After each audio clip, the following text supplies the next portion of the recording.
Hello, everyone. Hi, Melissa.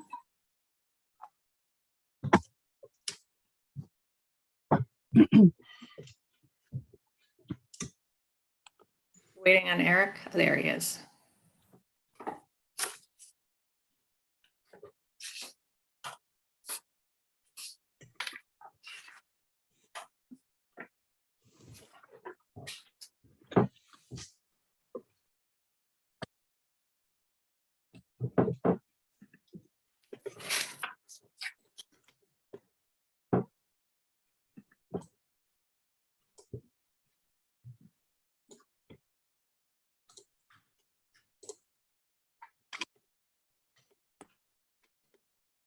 So Eric and Melissa, are you ready to go?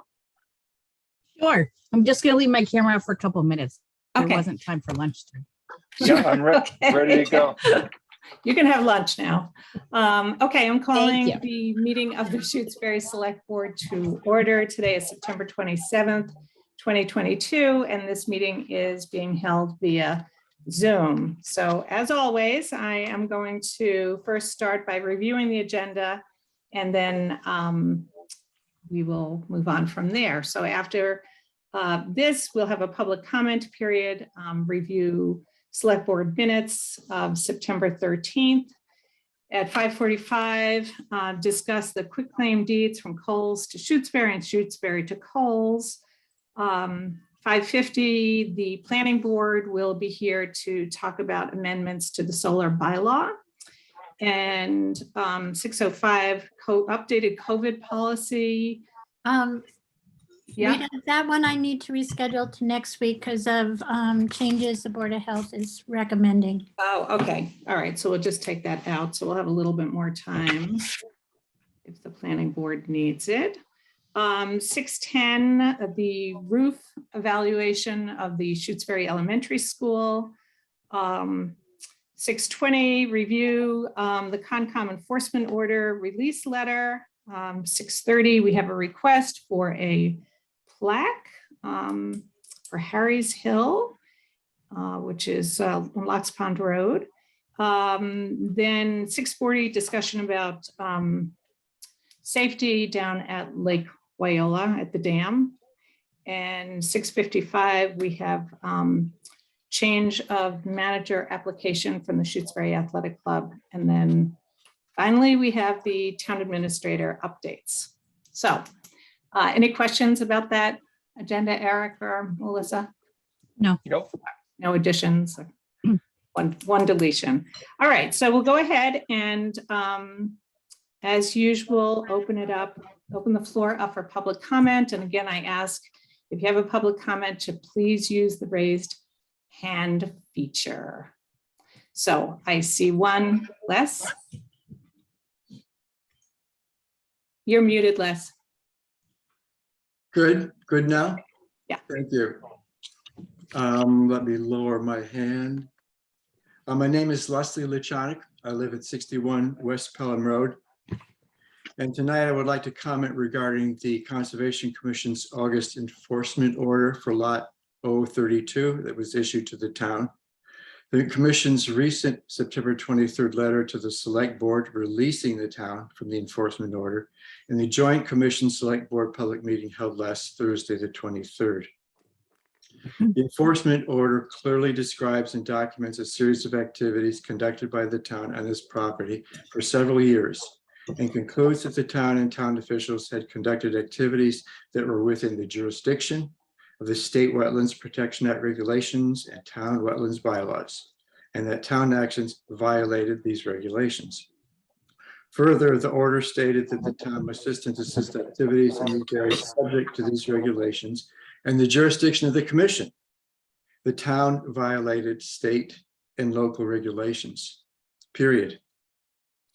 Based upon last week's commission select board meeting and discussion, the commission released the town from the enforcement order. The letter describes in great detail continuing concerns and priorities for the property, and includes several findings and determinations regarding future town activities in compliance with the regulations. These issues are not about the proposed future library. Indeed, the commission's letter closes with a statement of support for the town's efforts to develop the site into a new library. The issues here are about town actions in violation of state and local regulations and protecting our natural resources. They're about honesty, transparency, and accountability. As I watched last week's joint meeting, as a town resident for over 30 years, I was shocked, appalled, and dismayed by the tone and demeanor of the select board. I observed that the tone and demeanor were unduly aggressive and hostile in response to the commission and its volunteers doing their job. The board and town officials were and are being held publicly accountable.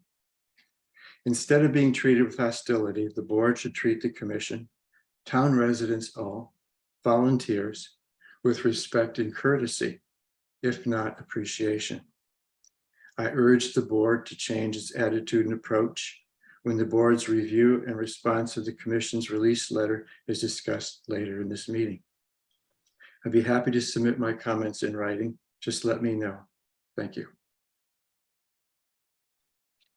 Please do submit them in writing. I will do that. Thank you. Are there any other public comments this evening?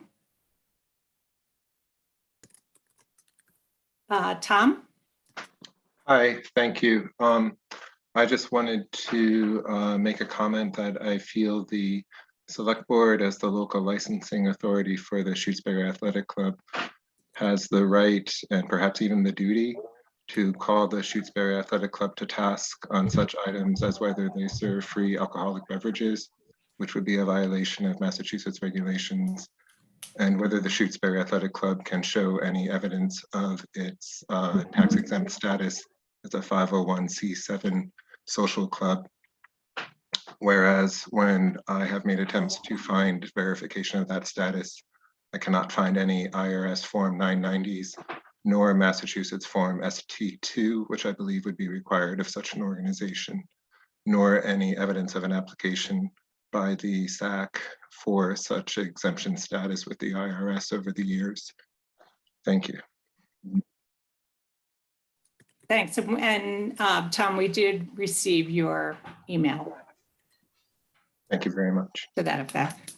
Any other public comments? I think everybody's here. Okay. All right. Not hearing any, we'll go ahead and review the minutes of September 13th, 2022. Melissa and Eric, Linda, were there any changes from did you make some changes from that first draft that you sent I us? sent a second draft on Friday. Whoop, wait a minute. Yeah, I sent a second draft on Friday. Okay. Yeah. I assume that's the one I have, the Yeah. second draft. Okay. Yes. All right. Any additions, deletions? Eric or Melissa? They look good to me, as usual. Comprehensive, Linda. We're going to miss that. Okay, do I hear a motion to approve the minutes of September 13th, So moved. 2022? So moved. Second, Okay, all those in favor signify by saying aye. Make peace, O'Neill. Aye. Stalker, aye. Farrell, aye. Okay, Becky, I'm going to turn it over to you sorry about that, to discuss the quitclaim deeds from Coles to Shutesbury. Okay. Did you want them up on screen or just an explanation? Or no? Sorry, I was just trying to let somebody in. Oh, I'll watch that, Becky, while you're going over your thing. Okay, Rita, did you want the quitclaim deeds up or just an explanation? Yes, why don't you put them up? Okay. Excuse me.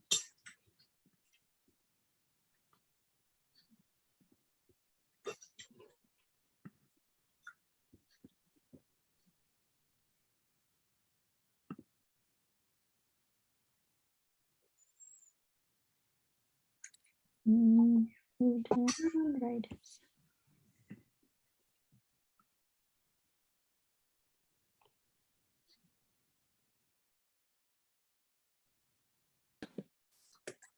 Okay, here we go.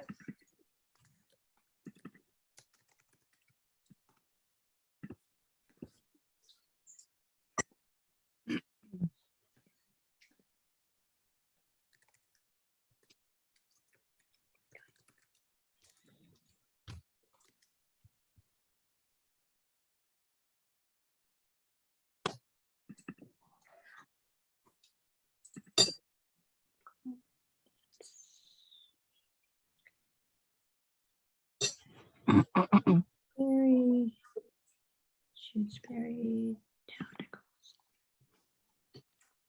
Okay.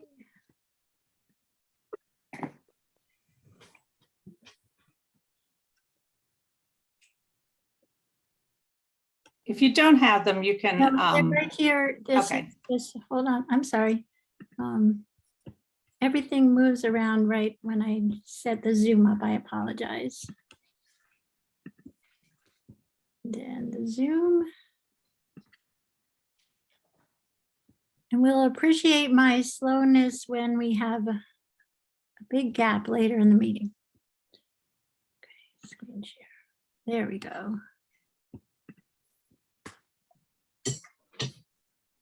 Okay, can everyone see this one? Okay, so this is the quitclaim deed where the town of Shutesbury is giving a deed to Coles for the 3 small parcels that in total equal about 1/3 of an acre. These premises are located on Oak Knoll Drive and 2 on Great Pines Drive. The parcels are very small in nature. One was originally, when we started discussing it with Coles, actually had a building on it by the original owner next door had inadvertently built a building on it. So Evan Jones purchased that property and then took the building down that was on town property.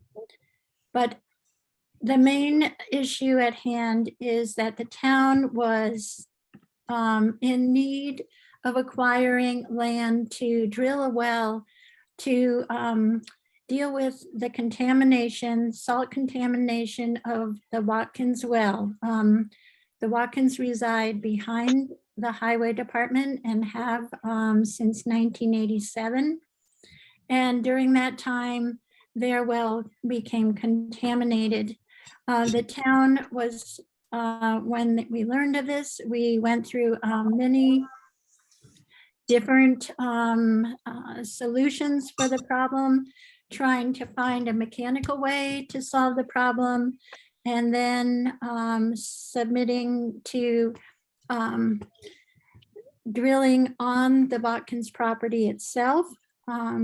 This was about 5 years ago. The well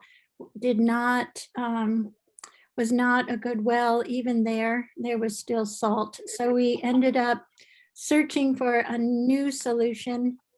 And in that process, Al Werner suggested that the area most likely to have a clean well water would be to the east of the Watkins property, which was turned out to be on, it was actually on Cole's property. So we began the process of purchasing this property, but we ended up not purchasing, but swapping for 3 small parcels by the lake that were taken by tax title and had been sitting on the books for a number of years. Because they were on tax title, they required going to the state legislators to get permission. This process ended up taking almost 5 years. And during that process, we did end up solving the problem in another fashion. We ended up drilling a well behind the fire station and running water lines from that site across Leverett Road, past the highway department, which was also hooked up to the new well, and then to the Watkins. So this process in the end did not require the swap of land, but we learned the vulnerability of the current well a year after it was drilled. The Watkins got a PFAS test available through UMass, and that tested positive. And so and then we tested ourselves, the fire station well, and discovered it had PFAS. And we quickly put filters on all of the impacted properties that we learned of. And since that time, the swap legal issues were resolved and came to the select board, and it was deemed important to have an alternate site in case we ever had an issue again. So we do now have this parcel that's between the Watkins and Michael Pill's house. It's a 10-acre site, and it's upland at the eastern side, and would make a good well site if in the future we need one. So the select board decided it was important to move ahead with the swap, and it was just finalized or will be finalized today once the select board agrees to sign the deeds, the town deed to the Coles. Thanks, Becky. This is, there were many, many meetings and discussions with town council about this. It's a complicated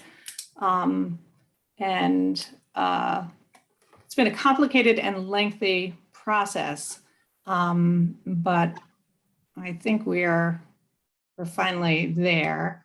So I know Melissa and Eric, I'm not sure how much you were involved, maybe some this past year in this discussion. Yeah, not initially, yeah. It was throughout my first 4 years or 5 years. So Melissa's the expert on it. Melissa, do you have any comments or? No, Becky ran through the summary very well. Although it was a long process, it's nice to see it coming to an end, I will say. So. And Eric, do you have any questions? No, I mean, it seems like it seems like it's run by the right people and Donna, and it sounds good to me. So we're getting 10 acres and they're getting, what, about a third of an acre? Yes. But Okay. the third acre abuts Evan Jones' property, so it has value for him. Okay, so there are two quitclaim deeds then, Becky? One Shutesbury, one for town of each. Shutesbury deeding to W.D. Coles. And And the then- other is Coles deeding to Shutesbury. Okay, That's this one. okay. So why don't we take these individually?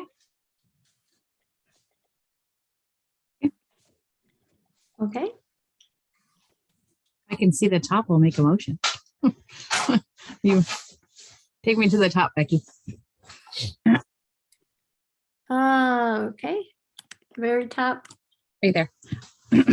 Excuse me. I'll make a motion that we approve the quitclaim deed for W.D.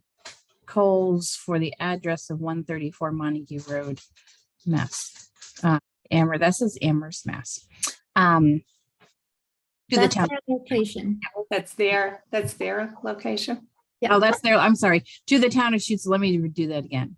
I make a motion that we accept and sign the quitclaim deed from W.D. Coles to the town of Shutesbury, the plot of land listed here on Leverett Road. Looking for the address and I don't see it. What number was it? What number Leverett Road? I think we should have that number. This one references Oak Knoll. Knoll It's Drive. saying in consideration here is in. It says located on the northerly side of Leverett Road. Is right there. Okay, so the property located northerly side of Leverett Road. As identified by As identified, yeah. plan. Okay, do I hear a second? Second. Sorry, that was so sloppy. It's confusing. Yeah, Well, yeah, it's Um, got the pins and the trees and all that in there, just not the address. Right. Any further discussion? All those in favor signify by saying aye. Makepeace O'Neill, aye. Stalker, aye. Farrell, aye. Mary Lou, I see your hand up. Is this a quick question? Yes, yes, I too was curious of the number of Leverett Road. Thank you. Well, It's, does the fire station have a number? Fire station is 42. Highway is 59. Oh, I meant the highway department. Sorry, 49. 59. Okay, 59. But this is, the identifier here is the town assessor map ZH12. there's no mail address for it. No, There's no, of the building. Not just a building lot or a part of a building lot. yeah, Okay. it only has a 50-foot frontage. That might be part of the issue.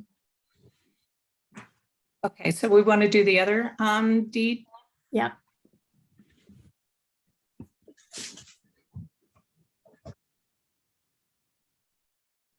Oh, come on. Yep, do we have that one up? Maybe this one will. The camera. There we go. Oh, did I catch the same one again?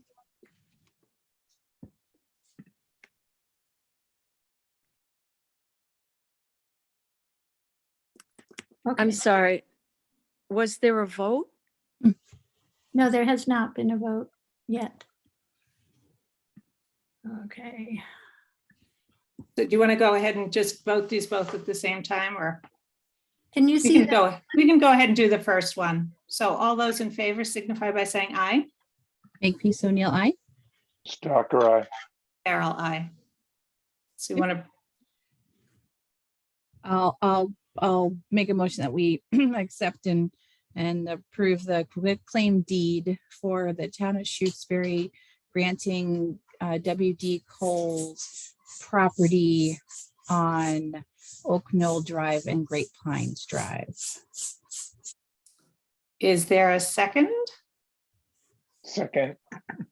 Okay, any further discussion? Nope. All right, all those in favor signify by saying aye. Makepeace O'Neill, aye. Stalker, aye. Farrell, aye. This needs all three of us, right? Yep. We all have to sign it, Becky? Yes, It needs to be notarized. yes, and you need Grace to notarize. All right, so we should plan on coming in tomorrow when Grace is there. She's in at 10 to 1 tomorrow, Okay, 3 to 5.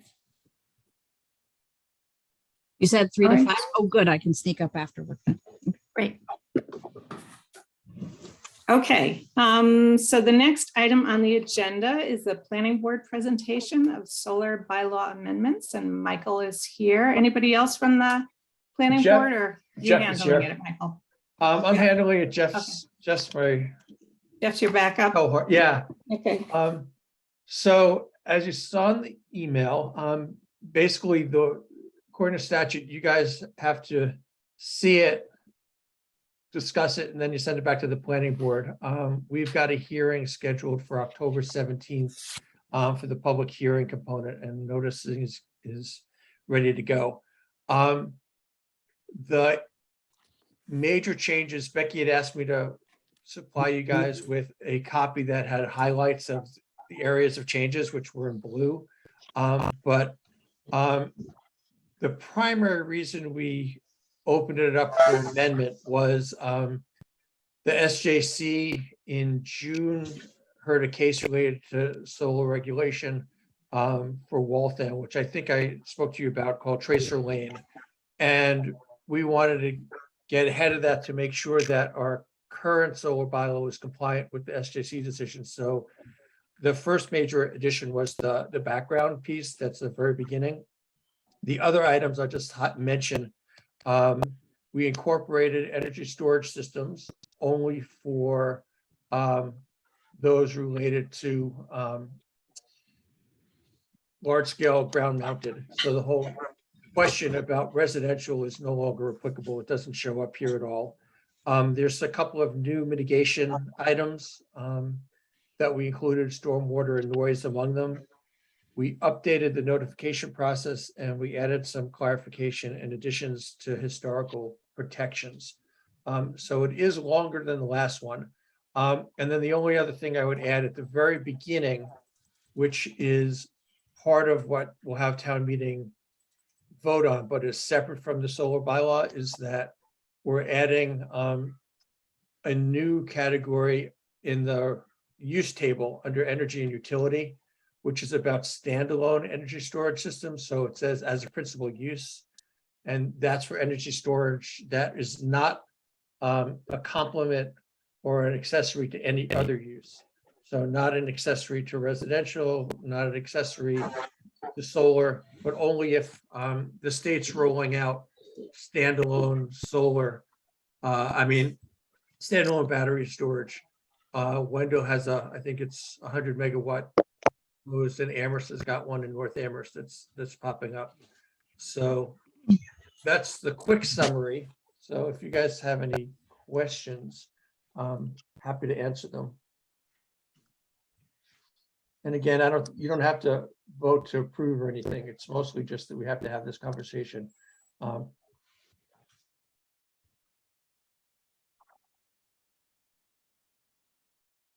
Rita, I think you're muted. You are. Eric or Melissa, do you have any questions? The only comment I'd have is that, well, it's an extensive bylaw, as Michael suggested.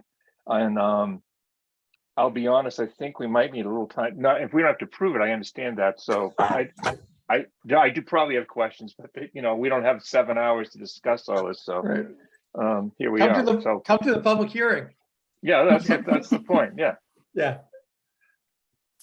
So Michael, I was curious, has Donna McNichol been through this? Multiple times, yes. So, okay, so Yeah, she signed off. We would never proceed on this kind of thing without her. All right. So one thing that struck me, because there are a whole lot more regulations. I mean, this makes it far more rigorous for somebody wanting to do ground mounted solar, at least the way that I read it, the additions that were made. So if you had a small scale ground mounted solar, do you think that would be say somebody had 3 acres and it was not a residential, but they wanted to do, or 5 acres of a cleared site.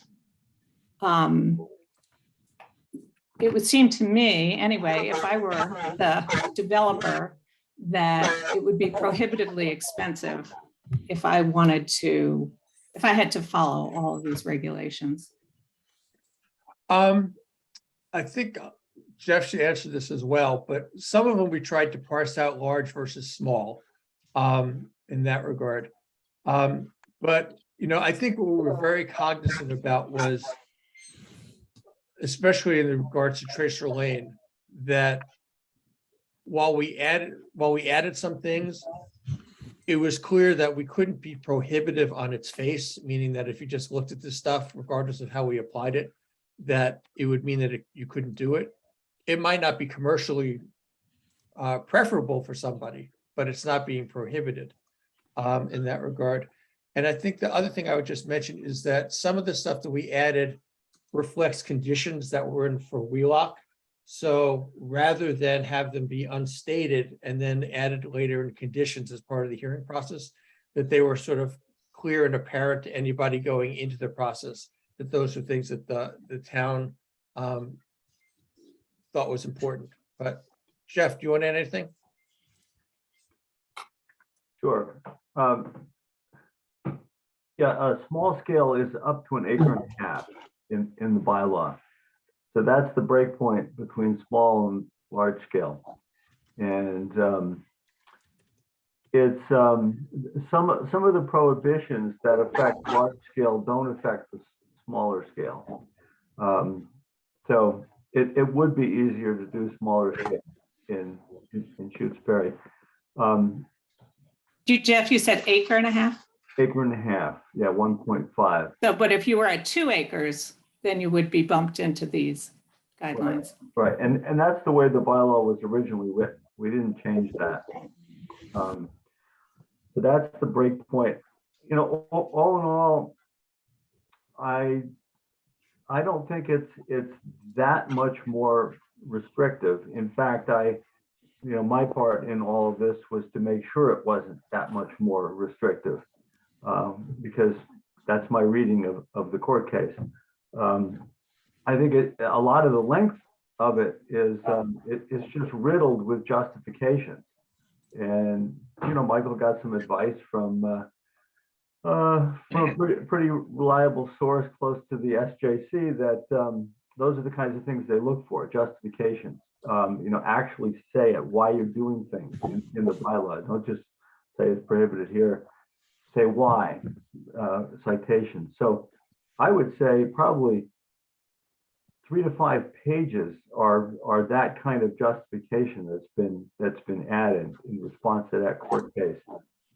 And then one of the bugaboos about the bylaw, and this has existed all the way from the front, is there certain areas in town that are categorically restrictive of large scale solar, and they comprise quite a bit of the area where you can actually do it.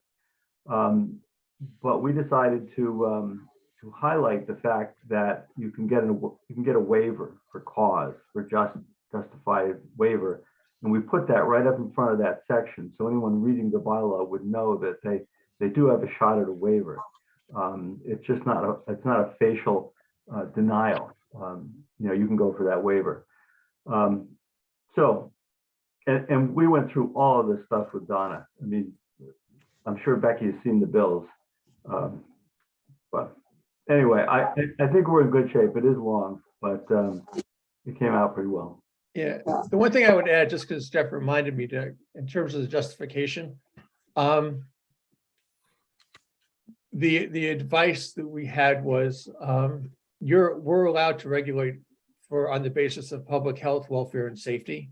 And so to really draw a direct connection and articulate the justification for how the things that we're doing connect to public health, welfare, and safety. So not to leave it up to, a court to sort of say, what were they thinking, but to actually articulate what we're thinking. And so that was the idea. Yeah, that was mentioned more than once. Yes, it was. I started to do a word count there. and we reduced about half of my original additions in that regard.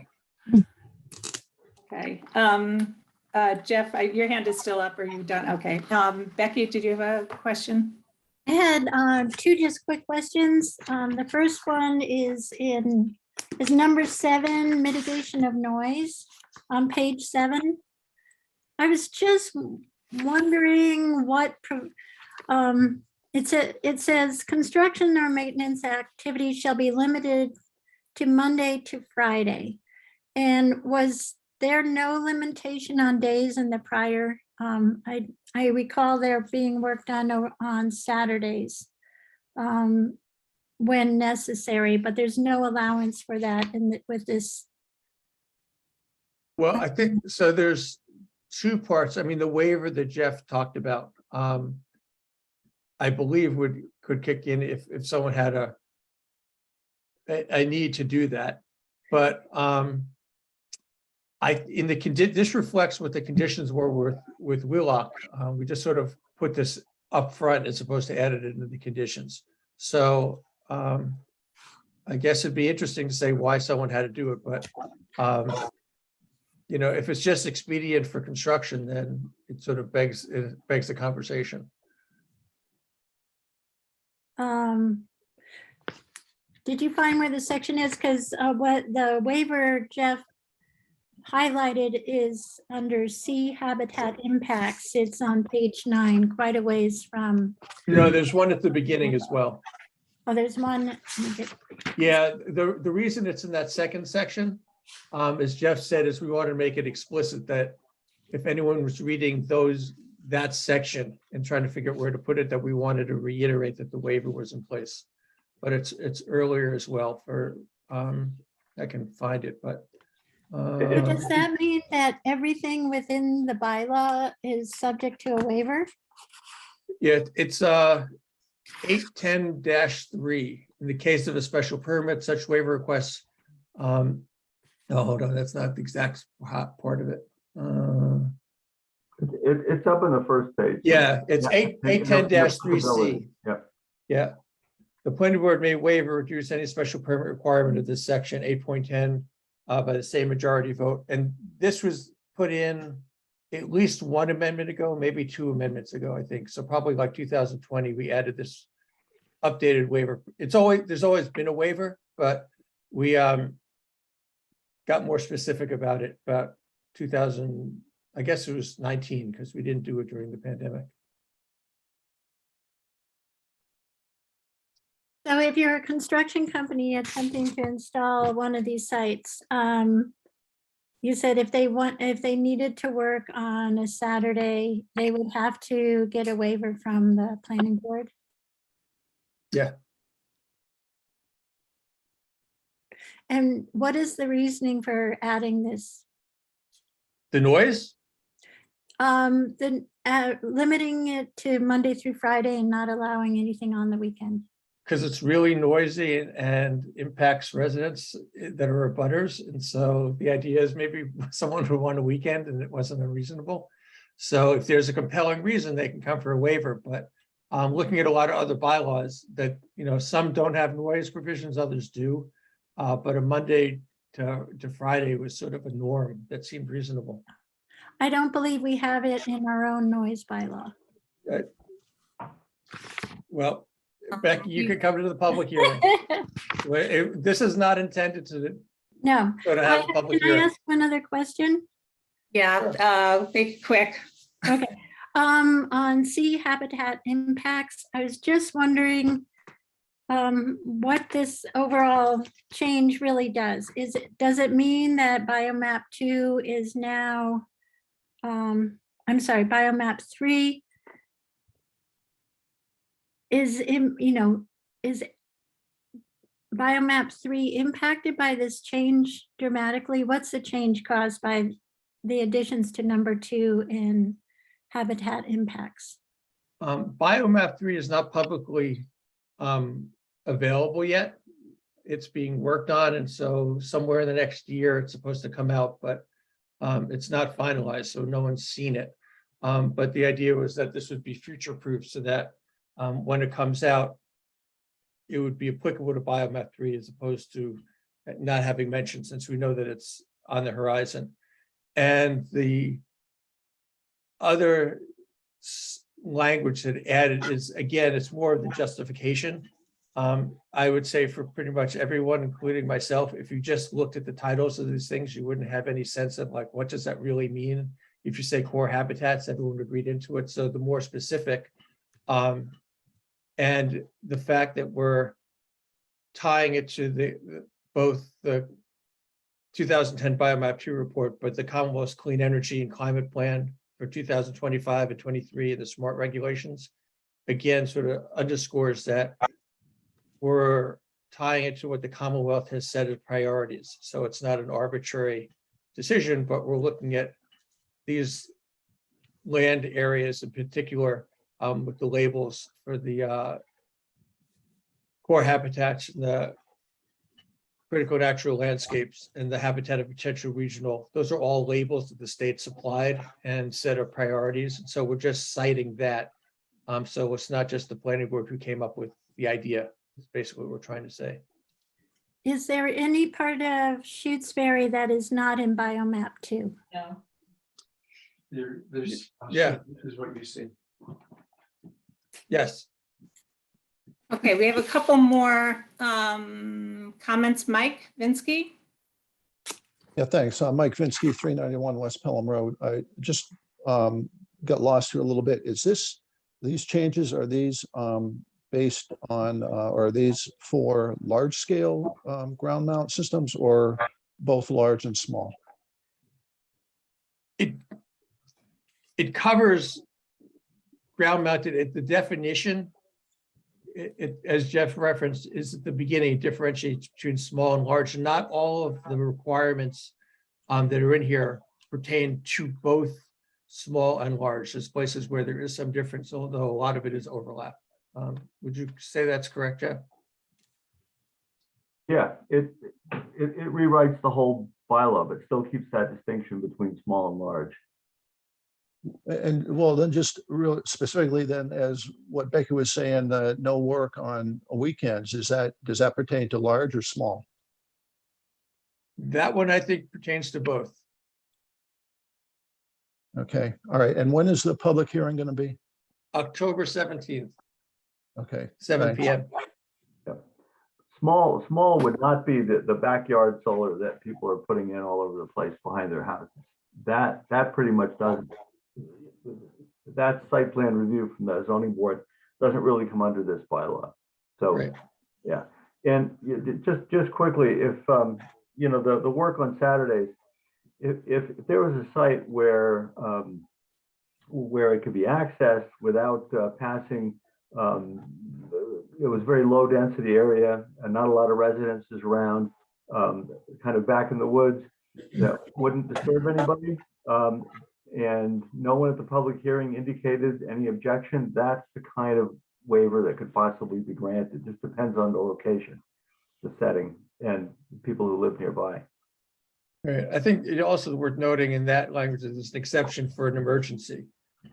So if things came up and needed to get addressed, it's not that there was a reasonable prohibition. It's just that it wasn't 6 days of doing this. Okay, so I had a couple of other just like minor comments where you said the volunteer fire department and municipal police department has one full-time position, which is not accurate. I think that was on page 3. On page 3, yeah, in the third bullet. But I can just send you. Okay. There were a couple of other like little things like that I thought. Great. So I'm That happy would- to forward that to you. And That then would be Eric, helpful. I guess Eric and Melissa, if you have anything, just send directly to you, Michael. Yeah, that would be good. And then I can Okay. bring it, I can make the changes and bring it to the public hearing. Okay, and I just have one last question related to this. I had heard that the SMART program regulations were going to be changing. Is that having to do with forest cutting? As far as I know, there's nothing official. I think DOER is is trying to get input, and the legislature got more involved in some of it, but I haven't. The April 2021 regs are still in place, so I haven't seen any draft changes at all. Okay, good. Mary Lou, we're winding up. Do you have one question? Okay, so I just have something quick. I was at the planning board and when they were talking about this, and Michael made mention of switching a word from requirement to a request. And that was in regard to consultation with tribal officials. So I just want to put on the record that I hope the select board takes that serious, and whether or not the word gets changed, that action is honored by Shutesbury. Thank you. Okay, so just to be clear on the process here, so you were required to come before us. We're Correct. not voting to endorse this, rather you just so that you could move on to a public hearing on the 17th. Correct, yeah. And then this bylaw, so people are free to attend that public hearing and make comments. And then this would go probably to a special town meeting. Is that rather than waiting for annual town meeting? Yeah, that was the intent. And the step in between is after the public hearing, the planning board will make a report like we always do to town meeting with the findings from the public hearing. So that'll be provided to town meeting. Sometimes we do it orally, other times we try to do it in writing. But for people who are not at the public hearing, it's a way of hearing what was raised and discussed and if any changes were made. Okay, so just so everybody knows that we don't have a date set yet for a special town meeting. It's dependent upon getting the plans drafted for the and then getting an estimate for the school roof replacement. Understood. Okay, Yeah. so stay tuned on that. Yeah. Okay, Melissa and Eric, anything else on this? No, I think I'm good. Good. And thank you for all your work on this. This has obviously been a lot of work. It's been a long process. Appreciate Yeah. it. Yeah, it's Sure. appreciated. Michael, I recall that we did the select board has done a vote to receive, usually just so there's something demarcated that, not just. That it happened. Yes. Okay, all right. Be in the minutes, but do I hear a motion to formally receive the proposed amendment to the ground-mounted solar electric installation? Linda? Yep, just want to say you want to receive and return to the planning board. Okay, that we will receive and return to the planning board the proposed amendment of the ground-mounted solar electric installations. So moved. Second, Okay, any further discussion? All those in favor signify by saying aye. Makepeace O'Neill, aye. Stalker, aye. Farrell, aye. Yeah, thanks, Michael. And I will send along a few comments that I have, and I would encourage everybody to go to the hearing on the 17th. Yes, So- I would as well. Thank you. And just if I have a 2-second thing, for the associate member, should we put that on for the next agenda? Yeah, Okay, Yeah. sounds good. Thank you. we Okay. have it. We'll put Great. it on for the next agenda. Cool, appreciate it. Okay. So the next, we're skipping over the updated COVID policy because the Board of Health, we had that on the agenda, but the Board of Health wanted to suggested some additional changes that we need to take into consideration. So now we're going to talk about the Shutesbury Elementary School roof evaluation and where we are. Okay. Becky? Last week we had the first meeting of our new building committee on Wednesday. And one of the items they took up after getting oriented and organized was to look over an evaluation concept proposal by Gale Associates. They're located near Boston. The evaluation of the school roof is the first step that they propose. The members are inclined to move ahead with it, but they wanted to give it a thorough review. And I'm also working with Gale Associates to bring in potentially a lower cost estimate. They requested copies of the plans so that they could more finely tune their estimate, and their initial evaluation of the building can be speeded up quite a bit by having the plans in hand. So I'm just forwarding those to them now and expect a new proposal back from them that will be reviewed by the building committee at their next full meeting. And then we'll be moving ahead with the initial design work for the school roof. So Becky, just so it's clear, we're now talking about a two-step process in order to get the design complete so we can then get the documents out. Is that right? It is, but the evaluation is to make sure that what we're asking for in the design process is more refined and specific, which will speed up the design process. I see. Okay. And then do we have any sort of timeline on how long that design process will take? It'll likely to be a couple months.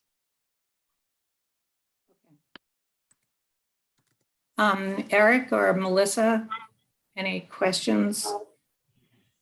There's no vote here, is that correct? Correct. It's not deep. Okay. Yeah, I'm fine with, that's good. It's good when we're getting a little closer. Okay, great. All right, the next item is to review and draft a response to the Concom enforcement release letter. And we don't have any sort of draft here tonight, but I thought what the select board could talk about is what we wanted included in the response to the Conservation Commission. And I have some thoughts, but I want to give you, Melissa, and Erica an opportunity to.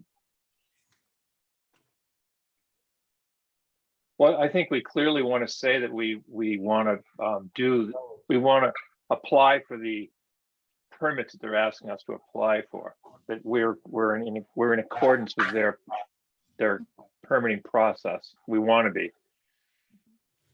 That's all. I think that's the biggest, that would be the big, and then we want Fuss and O'Neill basically to take the lead and do that. Mhm. I agree. So I think what we can do, what I'd like to express is our gratitude to the Conservation Commission for taking the time to meet with us, to talk through the issues, and then outline what was agreed to that evening. So I have asked Fuss and O'Neill to just prepare a summary of what was discussed and to talk about both permits that would be, applications that would be submitted and what the timeline is, because there was a lot of discussion that evening. So as way of confirmation that this is our understanding of how we're moving forward, and that's in everybody's best interest, is to move forward and to be operating with the understanding of what's expected from the select board. And I think Fuss and O'Neill is very confident and has a plan.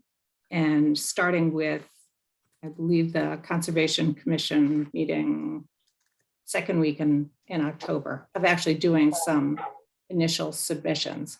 So we're moving ahead, and I think we are really looking forward to getting any issues on the site addressed and working with the Conservation Commission. So if that's the kind of the outline that I would suggest for how we proceed. I assume we'll get something from Fuss and O'Neill today or tomorrow at the latest. And if you, Eric, and Melissa are okay with taking that approach, I can go ahead and get a letter out back to the Conservation Commission. I'm okay with that approach. I think that's a good approach, and I appreciate you doing that. That's a great idea. Yeah, I just, rather than waiting for the next, Right. the next select board meeting, and also we want to have it so that the conservation has it in advance of their meeting. Our next meeting is 2 days before the meeting, so it'd be nice to get it there. Right, I agree with that. Okay. So do we need a vote to authorize me to? I'll make one just to keep us on the Okay. safe side. Okay. I make a motion that we approve Rita to draft and send the letter to the Conservation Commission in regards to the enforcement letter. Second, Okay, any further discussion? All right, all those in favor signify by saying aye. Makepeace O'Neill, aye. Stalker, aye. Farrell, aye. Okay, so the next item on our agenda, just checking my time here to make sure we're now, 6:27, Rita. okay, thanks. Wow, you're right on time. Yeah. We had, well, that's because we dropped something off the agenda. So we had at 6:30, we've had a request, and I see Elaine here. Is anybody else coming, Elaine, that? I invited everyone who signed the letter. There are a few people here. I see 3 other people on now, so I don't know if anybody else is going to be here. Okay, well, maybe you could just, I see April's here. If you want to just go ahead and describe what the request that's before the select board. Okay, the request is that we put a memorial plaque on the hill on Locks Pond Road that's in front of what was Harry Masterton's house. We always called it Harry's Hill, as we would climb it as a runner or a biker. And Harry passed away this summer, and he was a real instrumental member of our town, on the fire department, on many committees, and always working the voting machine and all. And it just seemed appropriate that we could memorialize him. And we've gotten together a bunch of people who are willing to donate to have the plaque put up. And we're hoping that you will approve that. And I don't know what, we don't know what the procedure actually is for going about doing it. And I don't either. Yeah. Right, don't look it up. Learn together. Is your sense, Elena, that this is a private thing, that is, say you would pay for it? Yes. The town wouldn't pay for it? Okay. Correct. Okay, Correct. that's what I thought. So Just confirming. asking permission to have it placed. We're Well, asking that's, I think, permission, we're asking to be able to put it up there, and it would be one of those, in my letter to you, I sent a picture of it. It would be a very permanent plaque. It wouldn't just be a temporary thing. It would be a permanent roadside plaque to commemorate Harry.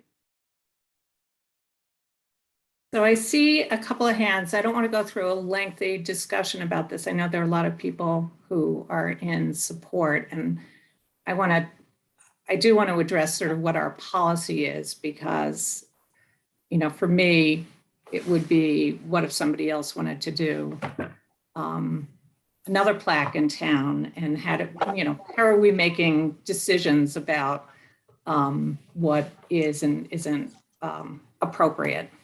So, but I'll take a few brief comments. Marianne, I think I saw your hand first. I just wanted to say that when Elaine was listing Harry's contributions to the town, that Harry was a library volunteer up until right when the pandemic started and we stopped having volunteers come in. So he's contributed to the town in, you know, a multitude of different ways.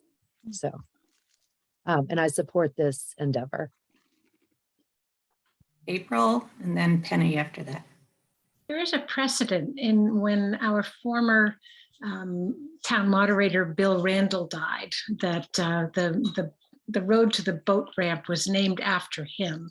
So there is a precedent in doing this kind of thing in our town. Great, oh, and thank Bill, you. the Bill Elliott thing too at the lake. That's correct. That's correct. Penny, Jakes?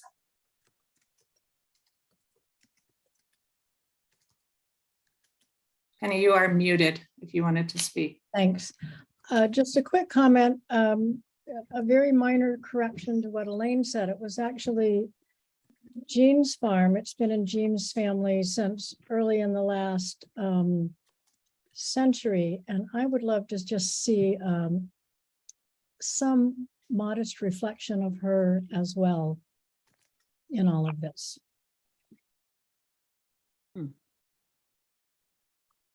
Little food for thought. Mary Lou? Okay, yep. I'm just curious if this sort of a permanent installment in the town, does that warrant a town meeting vote? So now, Becky, I'm going to check in with you because I haven't been involved in any previous, and maybe Elaine, you were with some of the other I think installations. Do we have any kind of written policy? I believe for naming a road we do, but not for putting up a plaque. I don't recall also whether we had a vote when we made Elliott Park. I don't remember that being a town meeting vote. No, it wasn't. It was a select board vote. Right.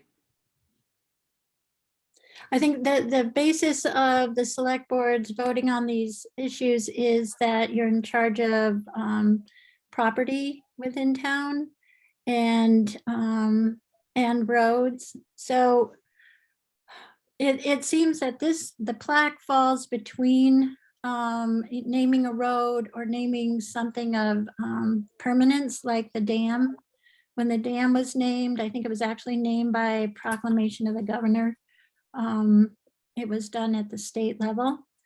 But what we're talking about is putting up a plaque that is similar to acknowledgement, like the historical markers that are put up.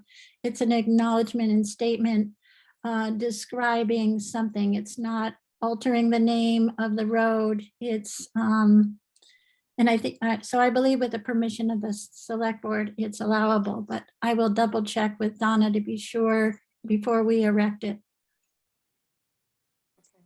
That would be good. I'm gonna have one more comment, Gail, and then we're gonna. I believe that the Elliott Park was a community project. Was it not? Yes, it was a community, it was a CPA funded project. But there was no vote on naming it. Right. So that was more, I think that was the point. Yeah. Rita, if you would allow me real quick. Yes. I'm not sure how this is going about. I think it's beautiful to memorialize people. And I had this project going, and now I'm seeing that I could bring it forward to you, and perhaps you would be voting to have a plaque commemorating the original people who cultivated the town that became known as Shutesbury. And I've been in consultation. They already did it in Worcester.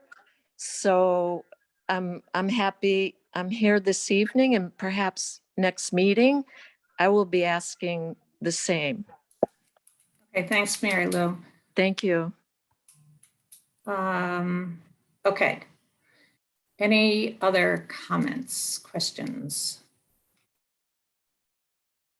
I mean, I think that the notion of is, that there'd be too many of these or whatever, I guess sort of the fear that what's the policy? I mean, I think it is a little bit of an arbitrary policy, and I think that future select boards can make that decision as to what. I don't have any problem with that myself. So you're saying you're okay with this sign, but maybe we should be developing a policy? Yeah, or maybe develop a policy, or just when there's a need to develop a policy. I don't really see a need to develop a policy. I see. Okay. Okay. I mean, how old is this town? We've had one request for a plaque to be put up that I'm aware of. So, I mean, it's been a while. Melissa, any? Yeah, I'm Any certainly, thoughts? I think it would be nice to have one for Harry. And, maybe some sort of a bit of a small process, not necessarily a policy, but just a process. We could establish something later on. Okay, so Elaine or Becky, do you have a picture just so people could see what it was going to look like? I know you had submitted something to us. Melissa, do you have it in front of you? Yeah, you sent it to us, right? No addition. Hold on one second. Give me 2 seconds. Addition. There we go. Nope, that's not it. I have it if you want me to share my screen. Okay, we can make you a co-host. I got it. She's done. Okay. Go ahead, Elaine. Okay.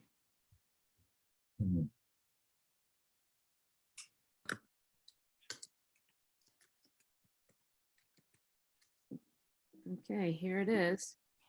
Can you see it? Yep.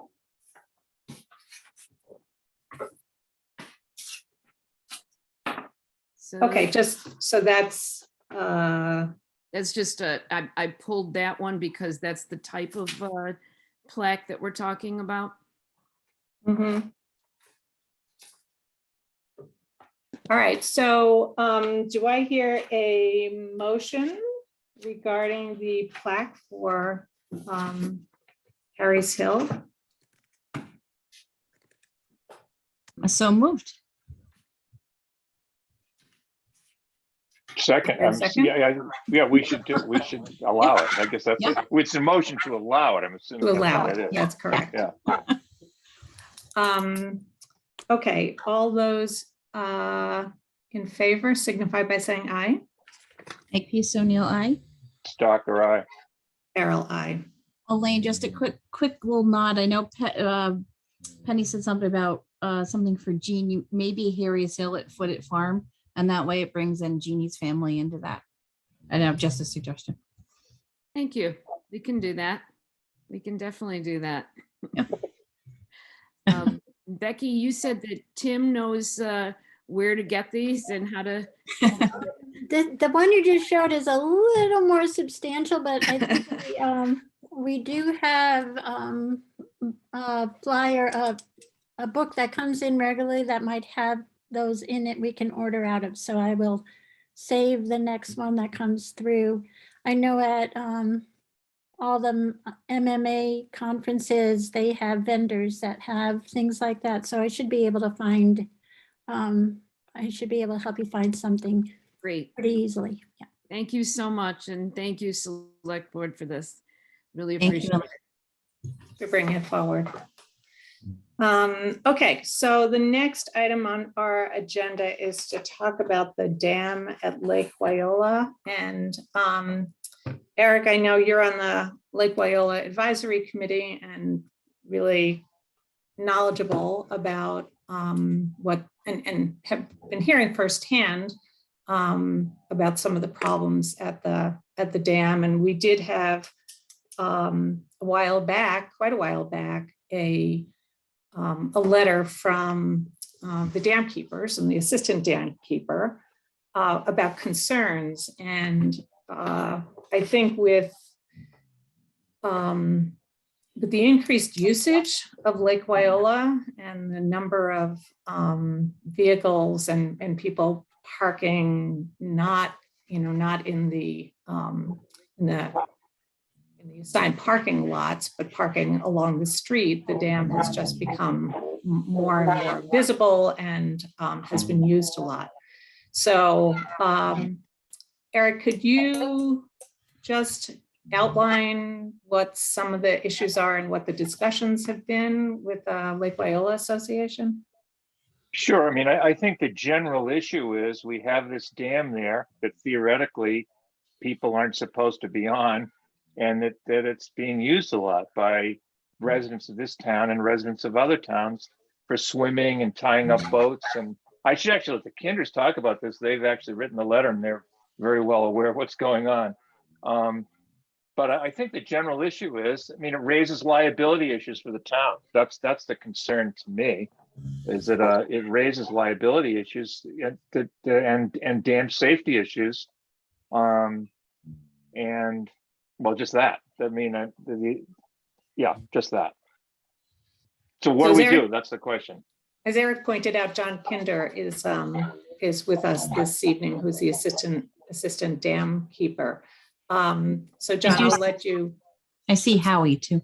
Oh, with Howie's here. Oh, okay. And Howie too. Okay. Both of our dam keepers are here.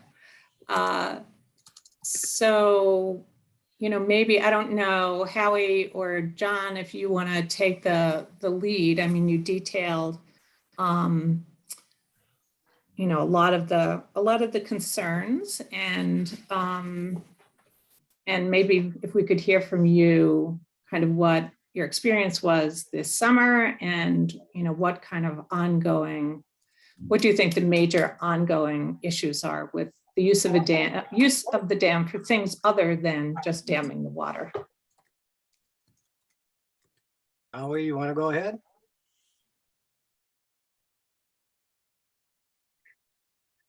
Howie, if you're going to speak, you just need to unmute yourself.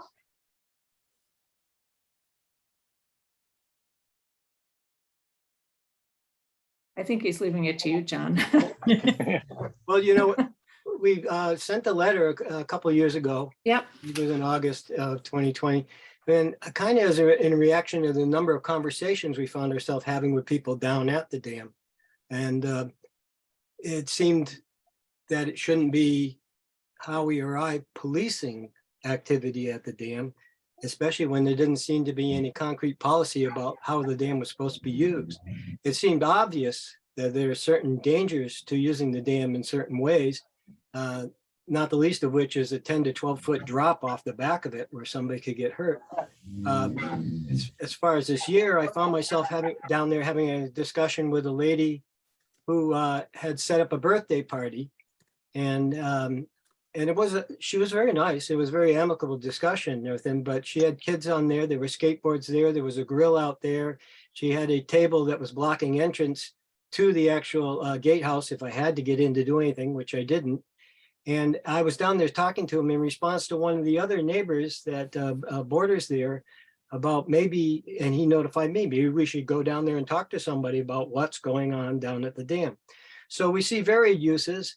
This year, I know how we had discussions with people from the camp across the street who had actually organized bringing in kayaks and canoes on a regular basis at the camp, but I don't think that any discussion took place with any town officials.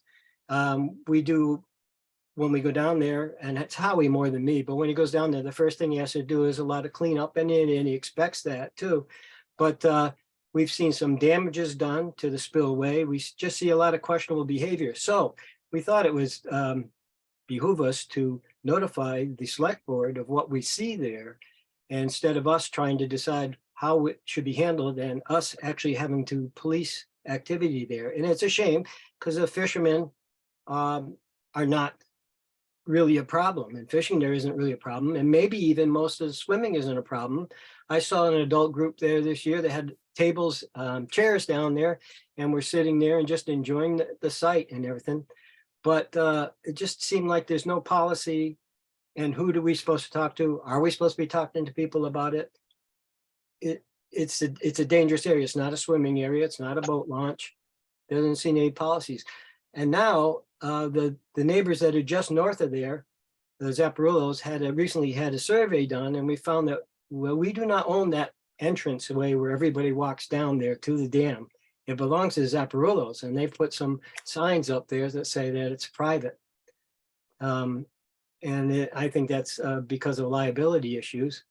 And so that is why we composed a letter a couple of years ago.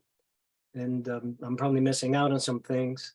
Maybe Howie, if he is unmuted, could add to it. But that's where it stands from our point of view.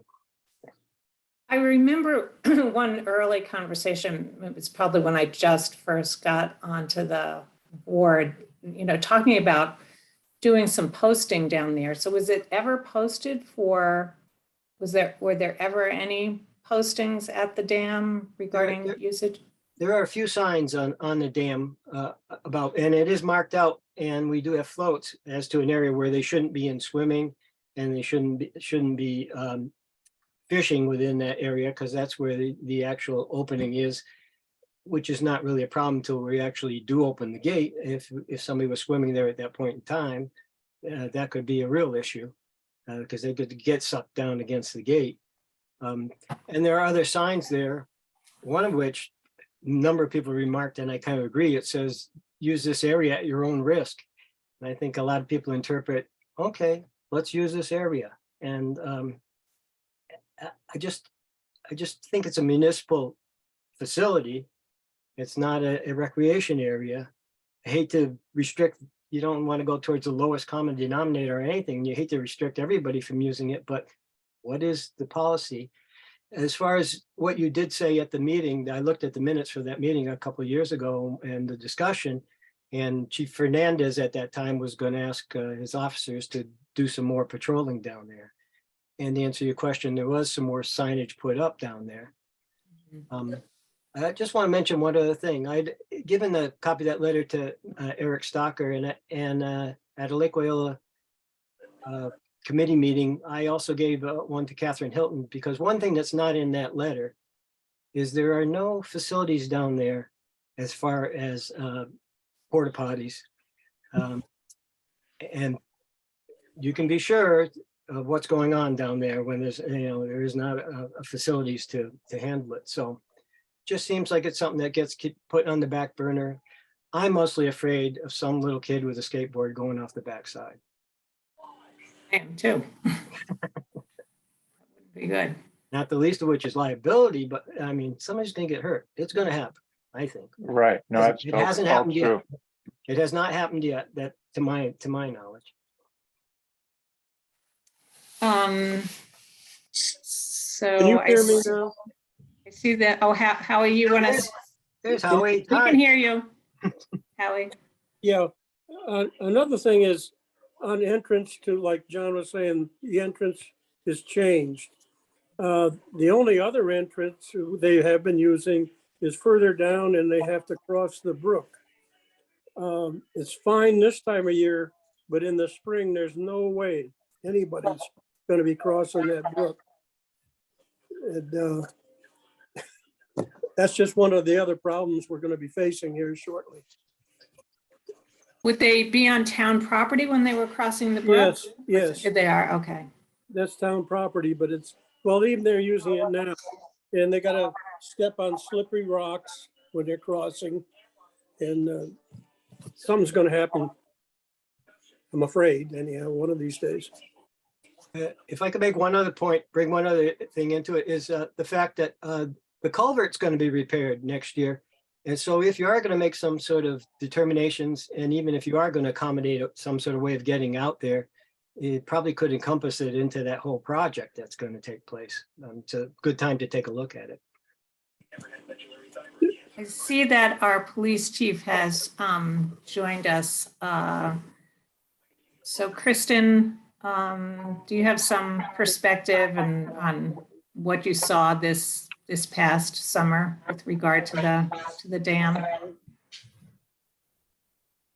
You need to unmute yourself.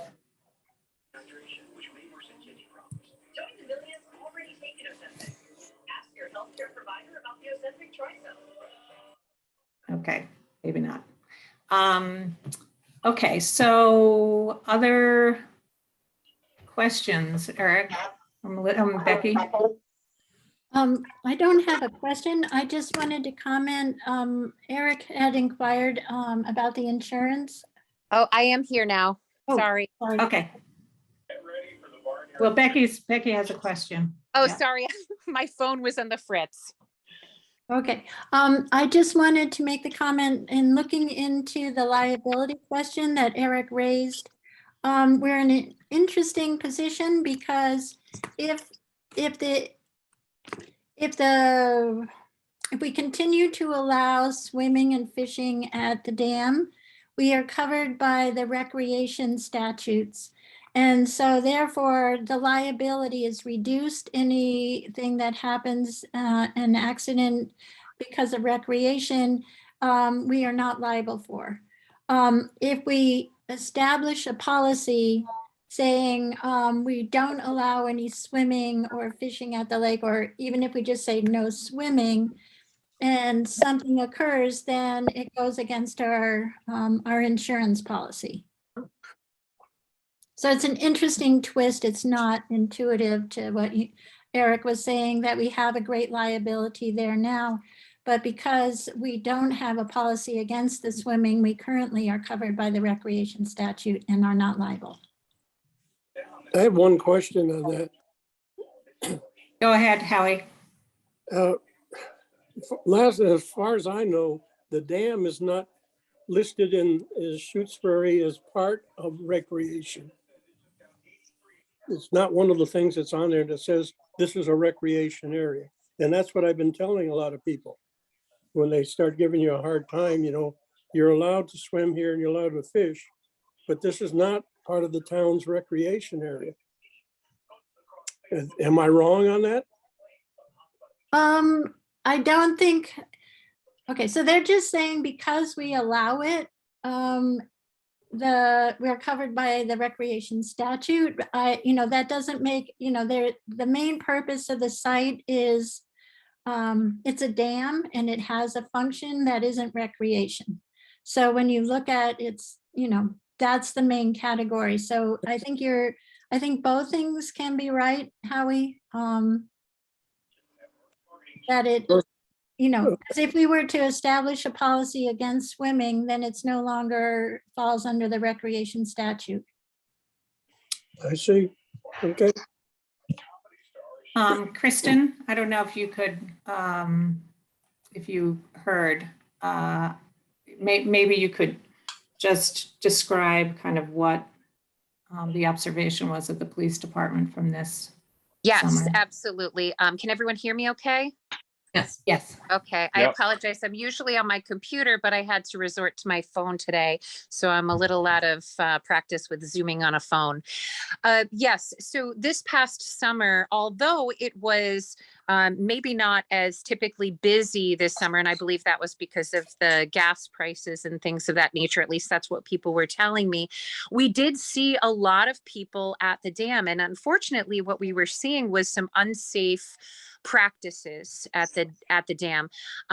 There are people that bring blankets and pillows, and they were out there sleeping on the dam. I witnessed that they had brought out a small camping barbecue unit to do some barbecuing on the dam. And they were allowing their children to be jumping off the dam. And I believe they just didn't understand how unsafe that was. So they were jumping off the dam into the water, launching their flotation devices. They were tying their flotation devices to the part of the dam. And the young children and some adults even were throwing things off the other side, where it goes down, where you could fall off and be very injured. With the entrance to the dam being different now, people started trying to park by the guardrail. And so those are just some of the unsafe practices I saw. Oftentimes, people will jump from the dam. They will, take their flotation devices and launch from there. They'll launch their kayaks, their canoes from there. And I worked quite hard at trying to get them to, hey, we have this really great new spot to launch your kayaks and your things from. And I would literally bring them over there. But it was a constant battle, to be honest.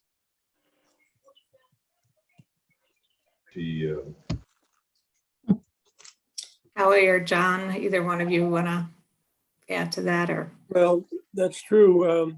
Like John said, I did have a problem with Morris Hill launching boats or kayaks from the dam itself. And it really, I couldn't get it through their heads that it was really unsafe to do that. because here's little kids have to go down over rocks. They're not stable. And these are big rocks. They could get their foot caught in there, one rolls over on it, and then get into the kayak, and they wanted to go see the eagle. But I didn't want to, but the police officer that came down wanted a compromise. So we went ahead and did it, which I didn't really enjoy at all. Because if you can't do it, you can't do it. That's my point. Okay, so we have heard from folks who have direct relationship. I'll take a couple of public comments. Miriam, I see your hand up. Hi, I just joined the meeting. I just wanted to mention that the dam was purchased through a self-help grant program. So I'd suggest the select board take a look at what Division of Conservation Service regulations are for that, similar to the Southbrook Conservation Area. Thanks, Miriam. Kristen, did you have your hand up again? Yes, sorry. Can you hear me okay? Yes. I just wanted to add that Howie beat me to it a little bit. We did, the officer that handled that did come up with a compromise, but the problem is that there's a really gray area. And we are kind of hoping for your direction to, really set some standards so that we can keep people safe. I am very concerned that, we've been very lucky up until this point, and that something may end up happening, and that would be not a good day for us. So I just wanted to add, yeah, we are constantly trying to compromise with everyone. But I just feel that the envelope just keeps getting pushed further. Okay, if it's okay for me to stand out here and look, it's okay for me to jump in, and it's okay for me to launch, and that's all.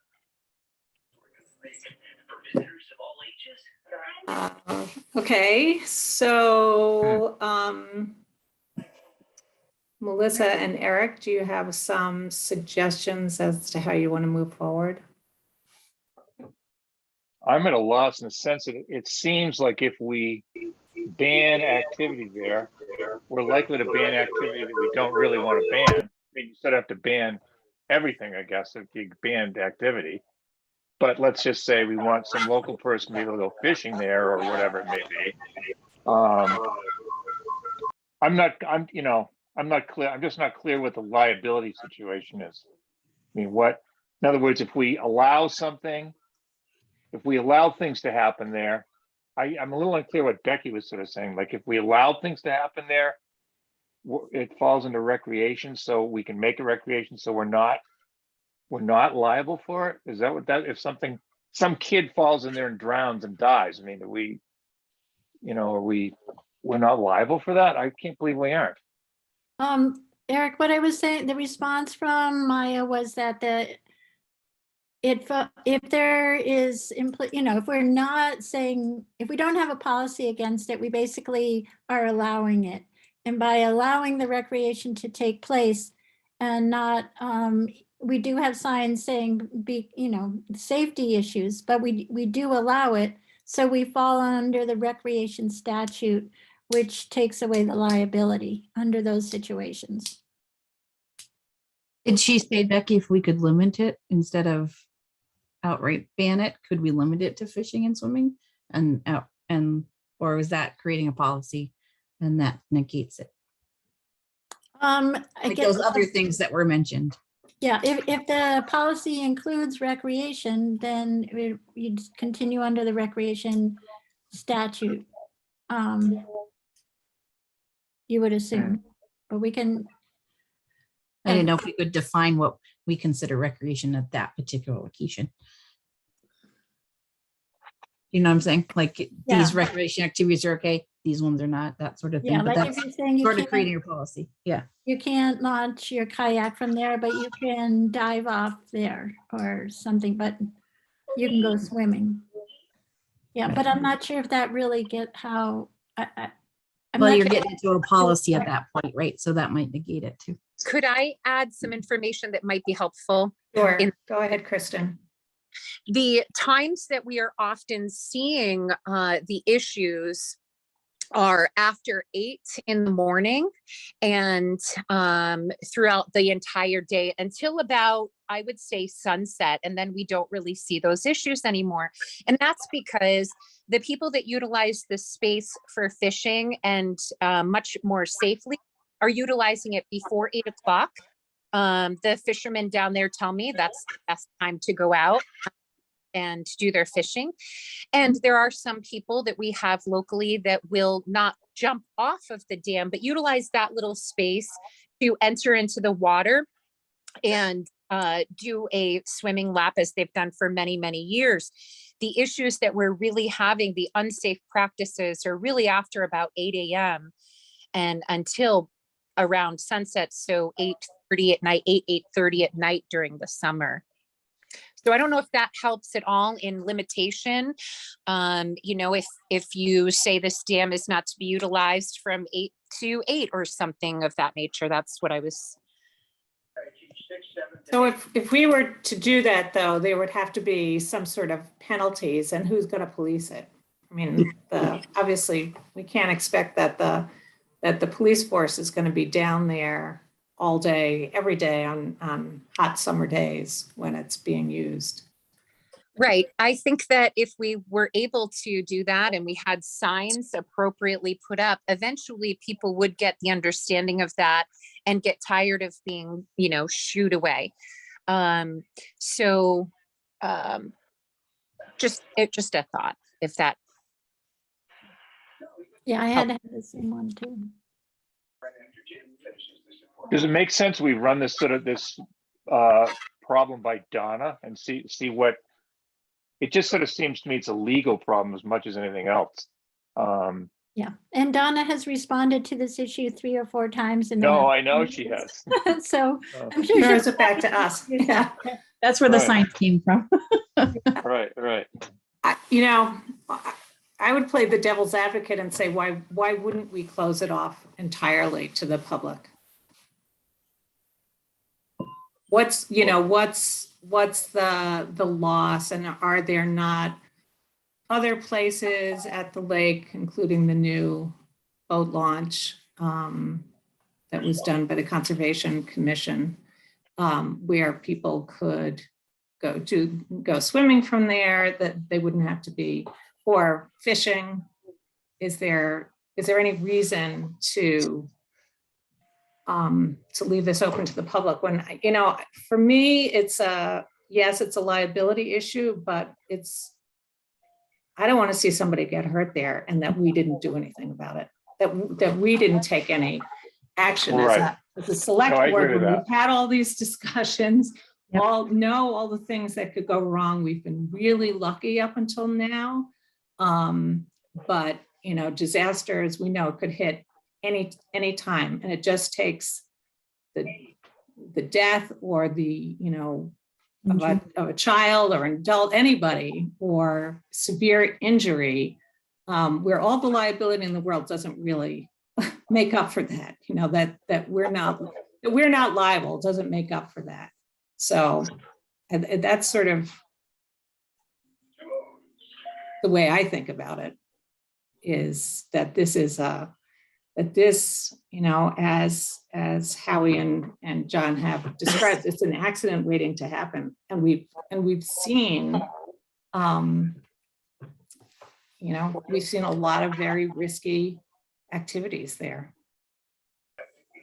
Well, if we banned everything there, and I'm not saying you're wrong, but and in order, I don't mean to imply that liability is the only issue here, obviously, but if we banned everything there, and then somebody goes onto the dam and does whatever they do, how do we enforce that? Is there a fine? Would the police have to enforce? What do we do? That's the point I'm a little unclear about. So somebody climbed, if it was fenced and somebody climbed the fence and got caught. We would put no trespassing signs, and that would be a trespassing incident. Right. Do you feel, Kristen, that the police department could handle that policing area? I mean, it seems like a lot of policing commitment, that a lot of police commitment to that area. I'm not saying we shouldn't do it. I'm asking, I guess.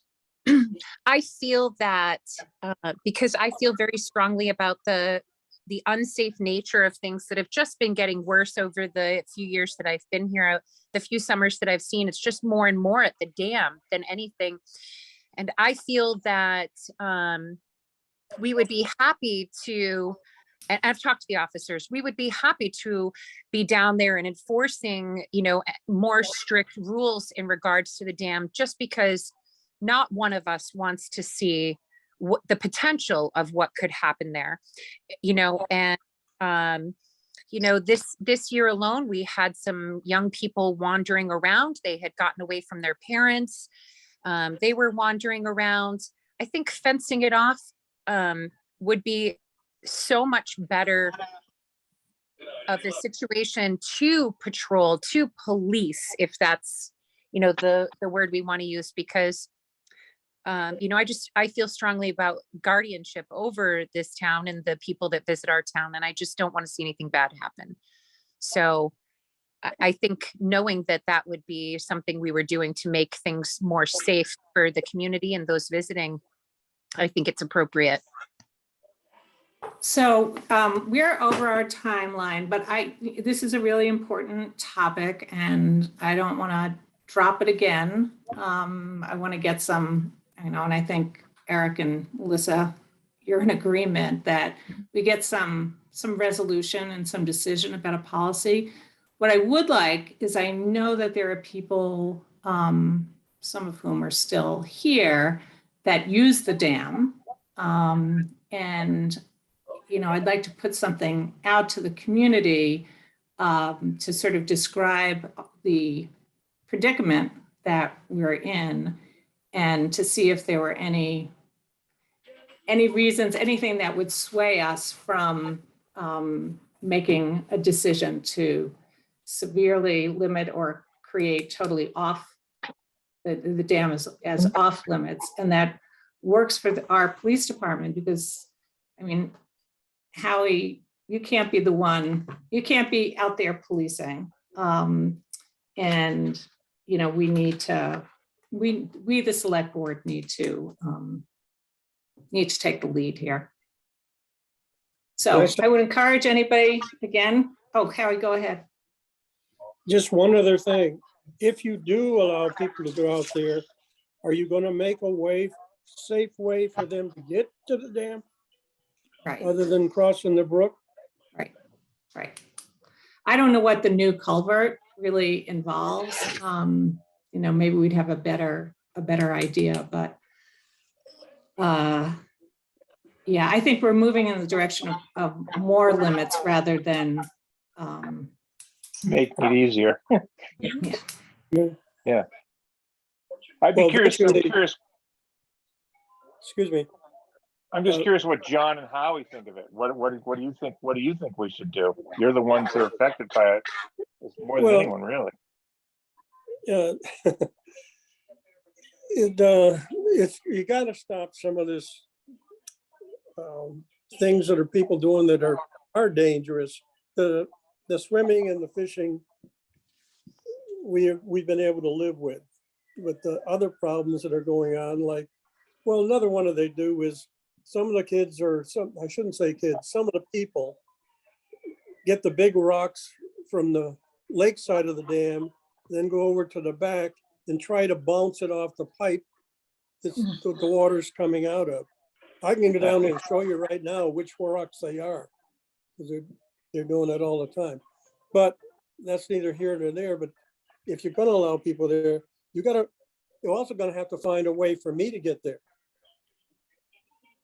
That's another thing. Right now, he's letting me cross over his land to go down to the dam. What if the person in the house changes, or I change, and he doesn't like the next guy? How's he going to get to the dam? Definitely not going to be crossing the brook. But okay, so I'll take one more comment. I see April's hand, and then we're gonna I have to say, as somebody who has certainly enjoyed swimming off the dam in the early mornings over the years, I do think we have to look at the greater good. You know, that you can, there's other ways of enjoying the lake, and this really is an accident waiting to happen. April.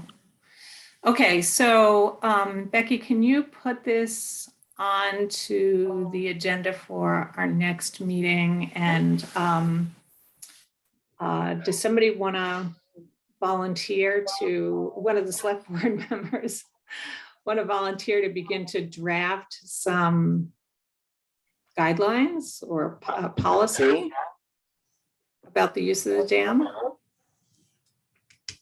Yeah, I can probably do that.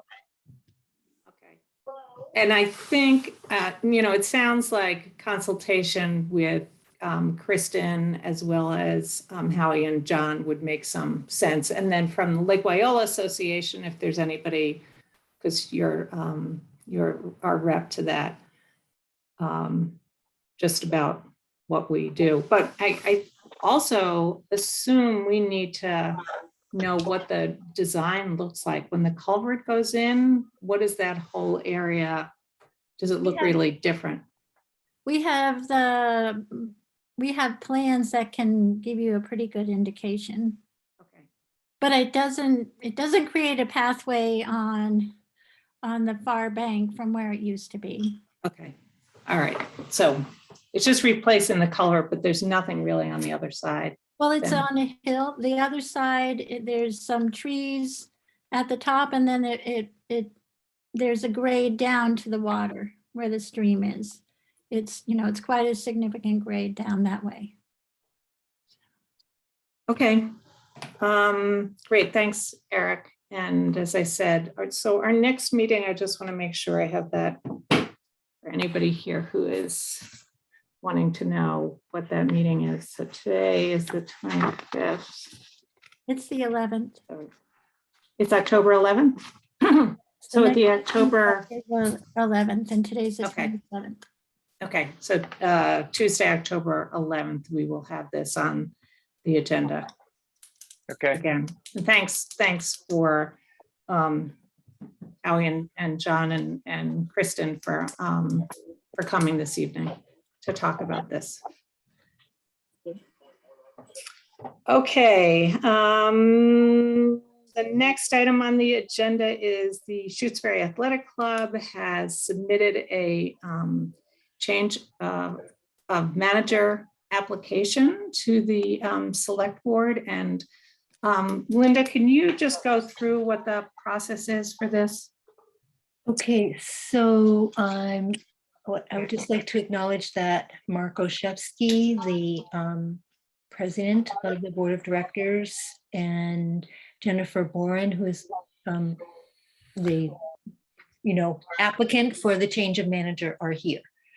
And so basically the athletic club submits a certain number of applicant documents, which you all have the select board has a copy of, that include, that they have paid the $200 fee to ABCC. There's a monetary transmittal form, a change of manager application form, which indicates the new manager. There's a vote signed by a vote of the board of directors, officers, and that is signed by an approved officer, which is the secretary, Jennifer Donnelly. There's a Corey authorization form from Jennifer Boren, and proof of citizenship, and an updated list of officers and directors. So those are the documents provided by the athletic club per ABCC. They define the checklist. So all of those documents have been submitted, and the select board is the local licensing authority. So you would be, deciding whether to approve the change of manager application. And so if you do, then there's a certification form that you would sign, which you have a copy of. Okay. Jennifer, do you want to just introduce yourself? Hi, I'm Jennifer Boron. I've been working at the SAC as a bartender for over a year, but I've also been cleaning here for over 7 years. I live right across the street. The club is a big part of my life, and I'm glad that I was nominated to be bar manager. Thanks. So this is, as I understand it, this is separate from the licensing procedure, which we do annually and attest to a number of different things. So the change in management, I know we did get a letter concerning some questions about the athletic club and some of their policies, which I believe relate to more to the licensing than to the change in management. And if Eric and Melissa are in agreement, I think what we would do is forward that along to the athletic club. Those questions that we received. Does that sound reasonable? It does to me. Yes, that sounds good to me. All right, so any questions, Erica, Melissa, for Mark or Jennifer?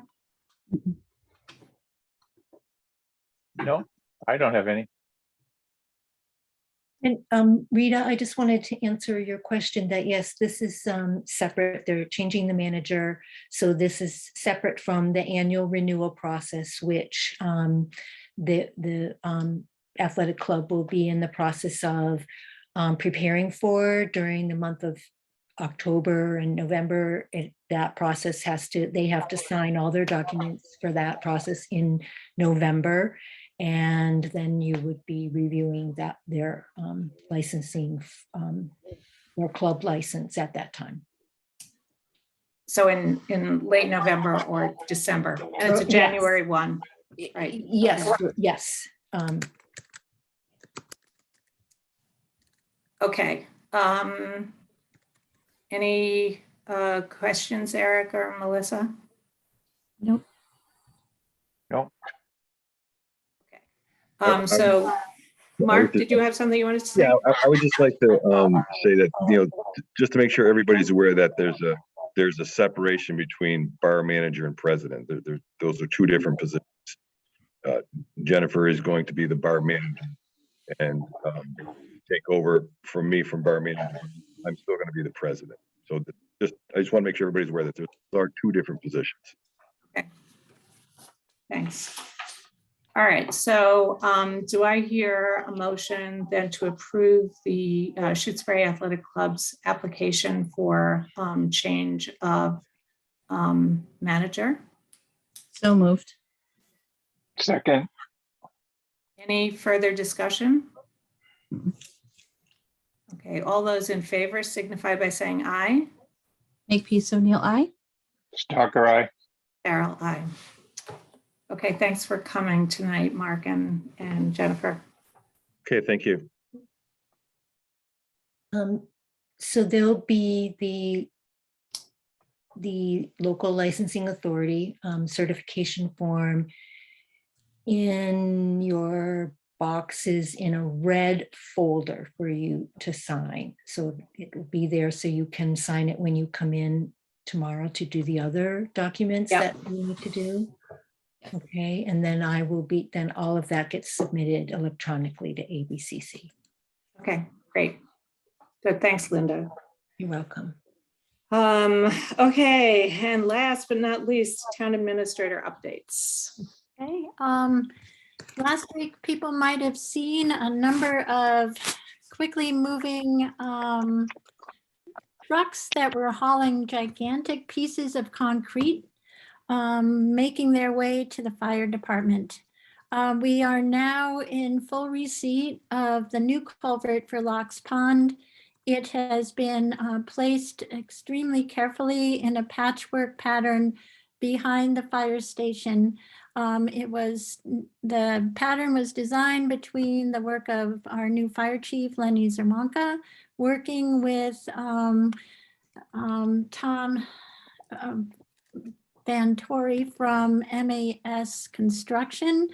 The culvert is ready for delivery a year from now to the dam, where it will become our new culvert. And the reason we had to take storage is the concrete company gave us a deadline to have it removed from their facility. It's been explained to me that many projects like ours have been backed up and their lot is full. And they were going to charge us between $50,000 and $100,000 storage fee if it were not removed by the end of September. So I'm very grateful to all those that assisted in getting that project done. And if anybody wants to see the new culvert, it's there. It looks like a big old jigsaw puzzle. The second important thing that happened this week is our assessor's department has taken hold. We have a consultant that we've hired, Roy Bishop, who is working on the reval together with DOR and our clerk and our board of assessors and myself, to make sure that we get the reval done on schedule in the absence of our assessor, Kevin Rudden. And lastly, Kevin Rudden's name was removed today from the assessor's page, just so that we are clear. It's to be determined has taken that place, and we are in search of a new assessor. The other issue that you have heard much too much about is the pole at the Lake Viola Dam. The pole that National Grid failed to move, which is now moved, but they installed a guy wire, which is making it impossible for the other two wires, one belonging to Shutesbury.net and the other belonging to Verizon, to be moved onto the new pole without National Grid also being there to move their guy wire temporarily. So that's the challenge in the near future, is to have all three of those agencies work together to accomplish the last step, so that the culvert behind the fire station can find its new home. Those are my main updates for tonight. We did have one complaint since the last meeting from Jan Rowan. And I didn't know if you all what kind of response you wanted to make to her, or if the complaint had already been shared with the party that she was complaining about. So I just wanted to raise the issue because I know you all like to respond to the public's complaints. Melissa, Eric, any thoughts? Hold on, give me 1 second. So the status right now, I'm just not clear what we're saying the status is right now, that The complaint was made to us, but it was forwarded to also to the Conservation Commission. Okay. I guess, we can acknowledge the complaint and just say we forwarded it again. Okay. And acknowledge receipt. Yeah. Okay. Okay. Hello, Miriam? I'm not sure I know about this complaint.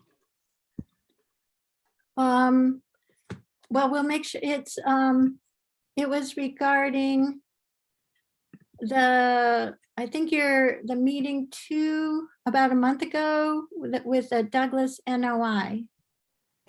But I will forward it to the Concom email so that you can be aware of it and let her know. that we. But you thought, Becky, it had been forwarded already?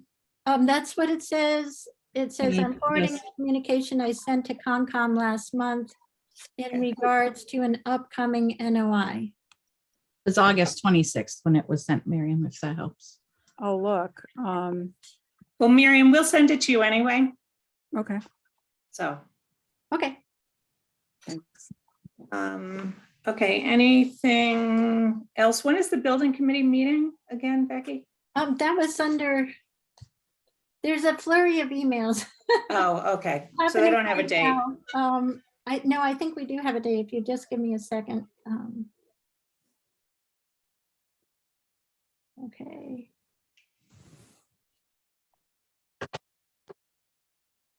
Oh, no.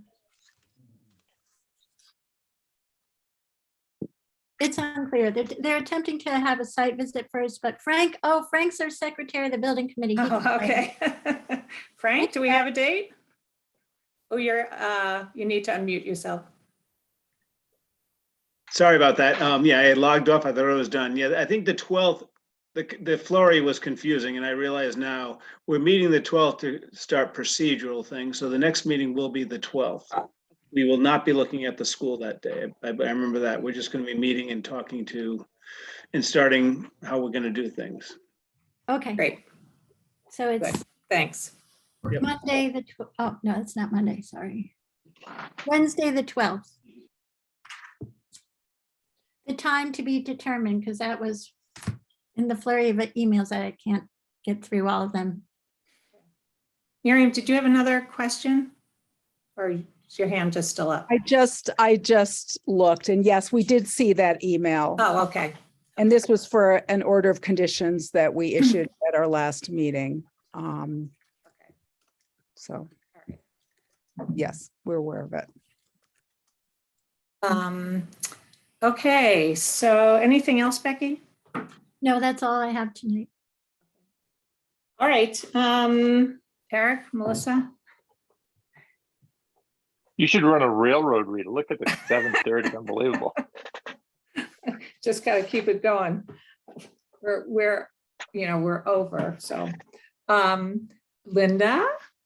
I'm just gonna say that. No, this is not your last meeting. It is. It Oh is. my goodness, okay. All right, the pressure is really on. Yeah, yeah, yeah. Well, we are going to miss you. Whoa. Big time. I will miss all of you, but I just, You can always come back, Linda. Becky and I talked You can change about your it. mind. We talked about it, and it's time. It's time. Yeah, okay. All right, well, thank you. That will be a big challenge for us. So we have 2 weeks to figure out. Okay, so hearing no other items for the agenda, do I hear a motion to adjourn? I will make the motion to adjourn. Second. Okay, all those in favor signify by saying aye. Make Peace O'Neill, aye.